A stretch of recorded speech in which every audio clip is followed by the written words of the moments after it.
Hello friends, I am शमा और आज मैं आपके साथ डिस्कस करूंगी कोलबर्ग की moral development theory. Lawrence Kohlberg एक अमेरिकन साइकोलॉजिस्ट थे और इन्होंने अपनी थ्योरी जीन पियाजे की थ्योरी कॉग्निटिव डेवलपमेंट के बेसिस पे दी। हम ये कह सकते हैं कि जीन पियाजे की कॉग्निटिव डेवलपमेंट थ्योरी को इन्होंने एक्सपेंड किया। जिस तरह से जीन पियाजे ने कॉग्निटिव डेवलपमेंट को स्टेजेस में बताया, उसी तरह लॉरेंस कोलबर्ग ने भी अपनी मोरल डेवलपमेंट थ्योरी को स्टेजेस में डिस्कस किया है।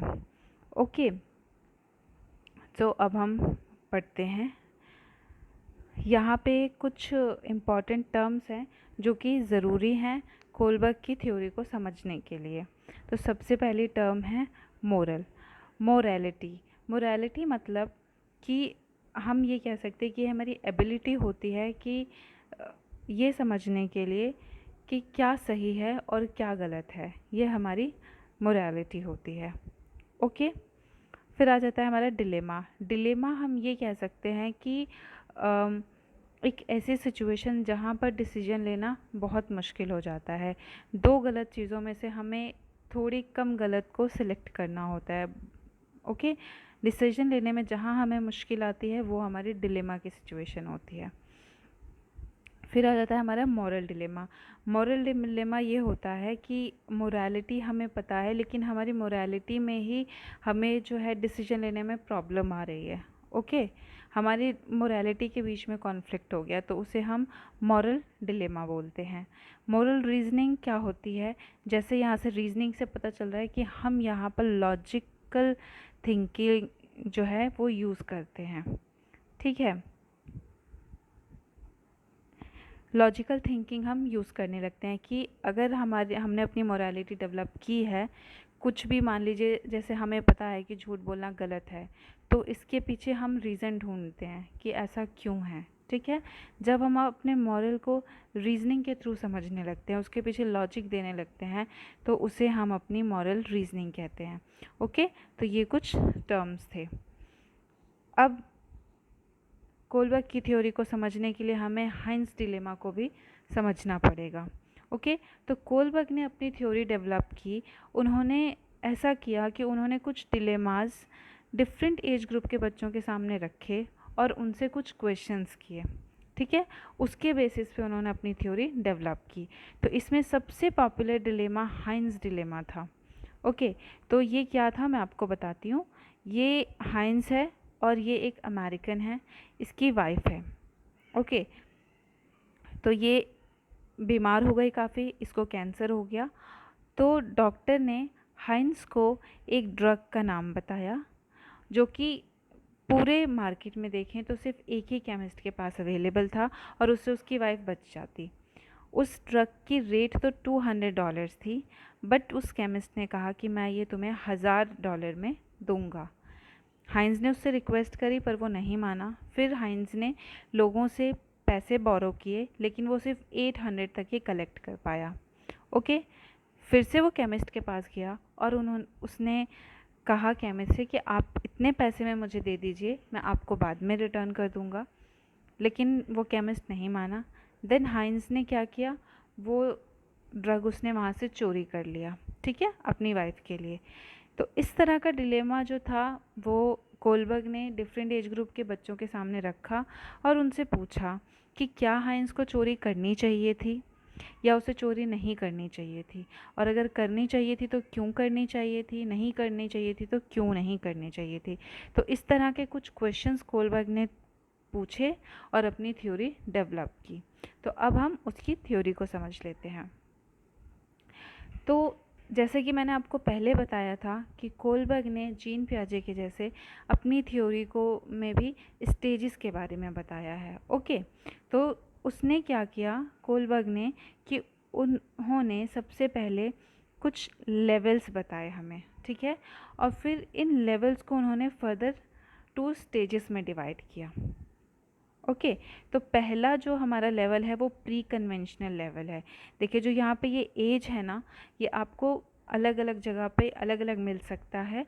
बस बेसिकली हमें याद रखना है कि एक हमारा चाइल्डहुड पीरियड होता है, ठीक है, चाइल्डहुड पीरियड।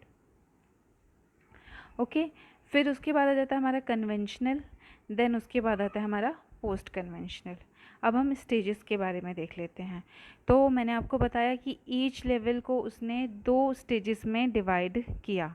तो इसमें हमारा पहला स्टेज था ओबीडियंस एंड पनिशमेंट ओरिएंटेशन, और second one is reward orientation. फिर लेवल सेकंड में हमारा थर्ड स्टेज है interpersonal relationship, and fourth one is maintaining the social order. फिर हमारी लेवल थर्ड में आ जाता है social contract and individual rights, then six one is universal ethical principle. अब हम इसके बारे में वन बाय वन डिस्कस करते हैं। सो प्री कन्वेंशनल एज, इसके 2 फीचर्स आप मान लीजिए कि हमारी, पहला तो हम ये मानेंगे कि जो हमारी मोरालिटी है वो एक्सटर्नली कंट्रोल होती है, ओके, एंड सेकंड वन, हमारी जो मोरालिटी है वो पनिशमेंट और रिवॉर्ड पे डिपेंड करती है, ठीक है।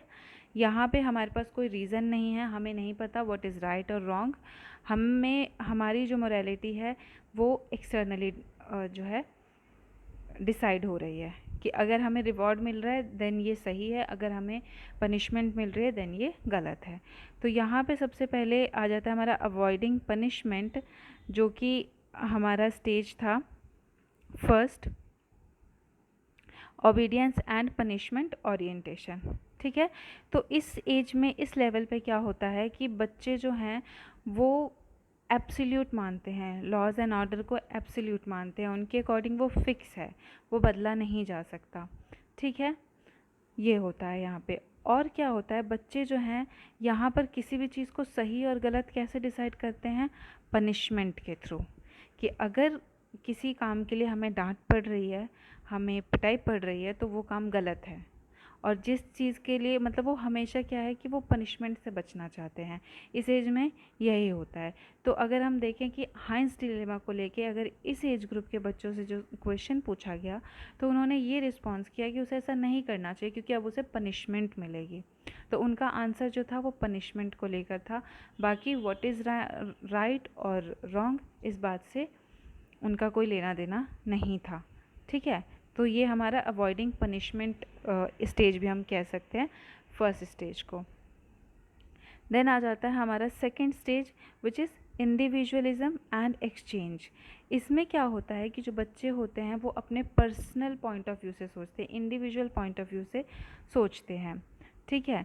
कि मतलब अगर मैं कहूँ तो ये कह सकते हैं कि वो मतलब किसी बच्चे की नीड को कोई काम कहाँ तक सेटिस्फाइड कर रहा है, इस बात पे उनकी मोरालिटी डिपेंड करती है, ठीक है। उनकी नीड्स कैसे सेटिस्फाइड होंगी, जैसे कि अगर मान लो एक बच्चा है वो दूसरे से कहता है मैं तुम्हारा होमवर्क कर देता हूँ और तुम मुझे चॉकलेट दे देना, तो यहाँ उसकी नीड सेटिस्फाइड हो रही है। तो इस तरह से, एक तरह से मैं कह सकती हूँ कि क्वेश्चनेबल मोरालिटी यहाँ पे डेवलप होती है, ठीक है। और एक और मैं कह सकती हूँ यहाँ टिट फॉर टेट वाली सिचुएशन होती है कि मैं तुम्हारे लिए ये काम करूँगी, तुम मेरे लिए ये काम करना, ठीक है।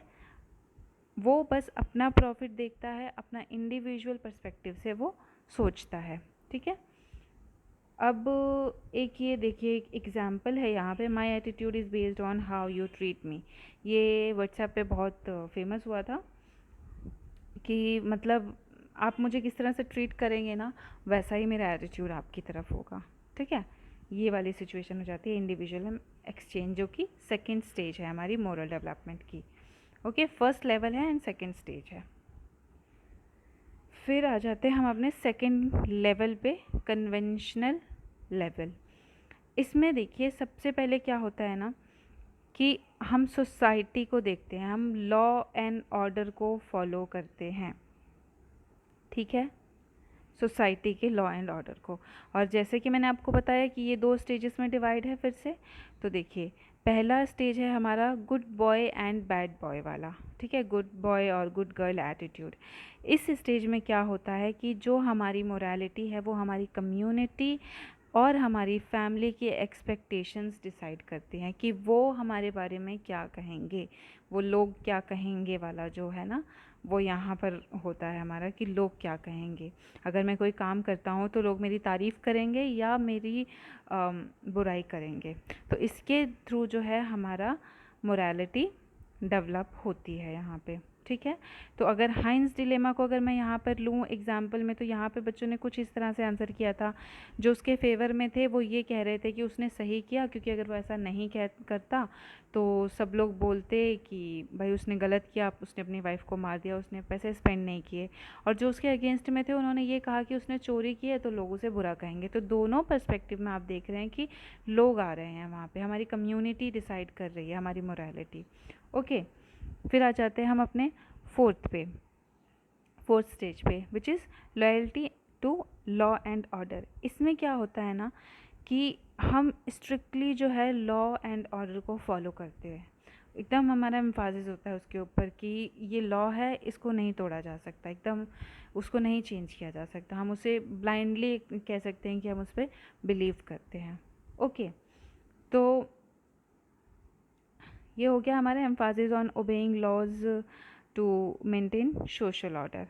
तो अगर इसमें मैं अगर हाइंस को लेके एग्जांपल को समझाऊं, तो उसमें जो फेवर में थे उन्होंने ऐसा कहा कि भाई वो उसकी वाइफ थी, उसको प्रोटेक्ट करना उसकी रिस्पॉन्सिबिलिटी थी, तो उसने सही किया। और जो उसके अगेंस्ट में थे तो उन्होंने सीधा यही कहा कि उसने चोरी की, जो कि अगेंस्ट हमारे लॉ है, तो उसको उन्होंने क्रिटिसाइज़ कर दिया, ठीक है।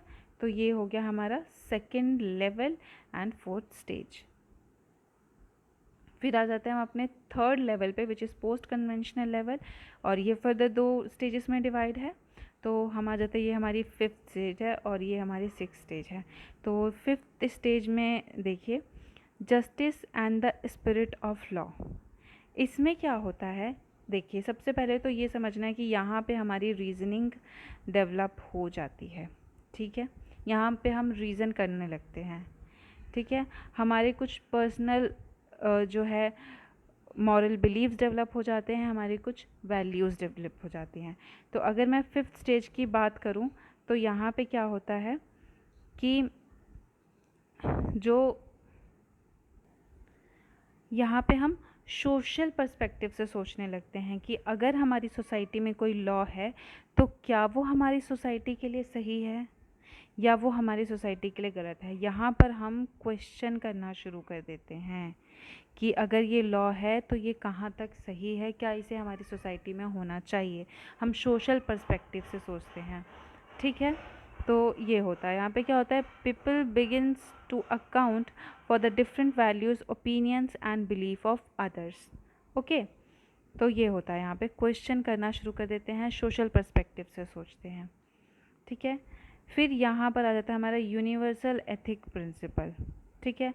इसमें क्या होता है, people follows their own principle of justice, ठीक है। यहाँ पर हम क्या करते हैं, मैंने बताया आपको, हमारे पर्सनल मॉरल बिलीव्स डेवलप हो जाते हैं, हमारी वैल्यूज़ डेवलप हो जाती हैं, ठीक है। और ये ऐसा हो सकता है यहाँ पे कि जो हमारी सोसाइटी के जो लॉज हैं, ये हमारे जो बिलीव्स हैं, जो हमारी वैल्यूज़ हैं, वो इसके अगेंस्ट हो सकती हैं, ठीक है। और यहाँ पर हम यूनिवर्सल एथिकल प्रिंसिपल की बात करने लगते हैं, ठीक है, कि यूनिवर्सली जो जस्टिफाइड है हम उसकी बात करने लगते हैं, ठीक है। चाहे मतलब मान लीजिए किसी भी सोसाइटी में, किसी कल्चर में कोई लॉ है, लेकिन क्या वो सही है, वो हम यूनिवर्सली सोचने लगते हैं, रीज़न करने लगते हैं यहाँ पे, ठीक है। सबसे मतलब अगर इम्पॉर्टेंट फीचर है तो वो रीजनिंग है, ठीक है। तो यहाँ पे मैं आपको एक एग्जांपल लेके समझाती हूँ। ये है रोज़ा पार्क, ओके। इसके बारे में हो सकता है किसी ने सुना हो और ना भी सुना हो। तो 1953 की बात है, ये एक ब्लैक अमेरिकन थी। तो पहले अमेरिका में ऐसा होता था कि अगर कोई वाइट अमेरिकन बस में चढ़ता है तो ब्लैक्स को उठना पड़ता था, अपनी सीट उन्हें देनी पड़ती थी। जैसे इंडिया में अभी हो रहा है कि अगर कोई फीमेल चढ़ती है तो मेल को उठना पड़ता है, तो उसी तरह का मान लीजिए वहाँ होता था। तो ये रोज़ा पार्क जो थी, इनके साथ भी ये सिचुएशन हुई, तो इन्होंने इस चीज़ को क्रिटिसाइज़ किया। तो ये क्या कर रहे हैं यहाँ पे, ये यूनिवर्सली जस्टिफाइड नहीं है ये चीज़, ठीक है, क्योंकि ये एक तरह से देखा जाए तो डिस्क्रिमिनेशन था वहाँ पे ब्लैक एंड वाइट के बीच में, तो ये यूनिवर्सली जस्टिसेबल नहीं था और इन्होंने इस चीज़ को क्रिटिसाइज़ किया। तो ये हमारा यूनिवर्सल प्रिंसिपल ऑफ एथिक्स का एक एग्जाम्पल है। So that's it for today and thank you so much for watching my video. और अगर आपको ये वीडियो हेल्पफुल लगी हो तो आप प्लीज़ मेरे चैनल को सब्सक्राइब करें, मेरी वीडियो को लाइक करें एंड शेयर करें।